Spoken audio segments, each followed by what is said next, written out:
So it is Bible fairy tale time with the story of when God killed every baby boy. Again.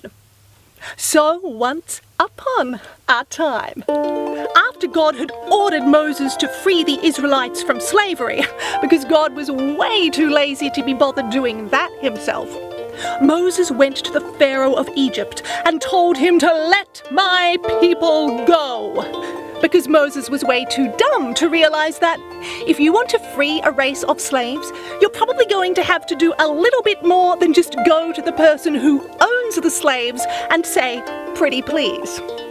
And the Pharaoh unsurprisingly said, "Hell no." So God sent a plague of frogs, flies, and lice to Egypt, which was more annoying than it was a good way to help free slaves, as because of the plague, the Pharaoh actually needed all of the slaves to help clean up the city. So then God sent a plague that killed all of the cattle, another plague that caused boils, and yet another plague that rained a hail of fire, killing men, women, children, and beasts. Proving that just because you are anti-slavery does not mean you have to be anti-torture or anti-murder. And still the Pharaoh said no.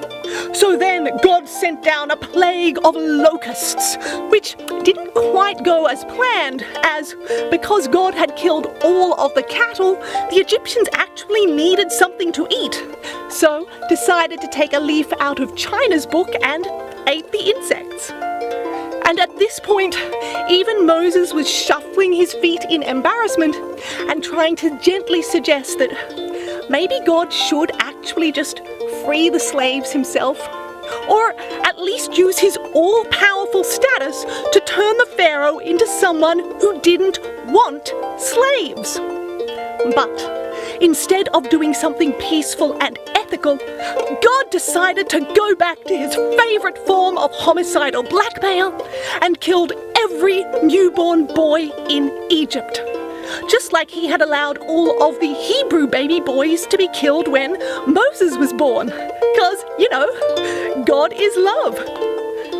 And finally, at this point, the Pharaoh let the Israelites go, which makes complete sense, because as anybody who's ever had to fight against any kind of slavery knows that the best way to do this, as well as to prove that you are indeed fighting on the side of right, is to indulge in a spot of mass genocidal infanticide.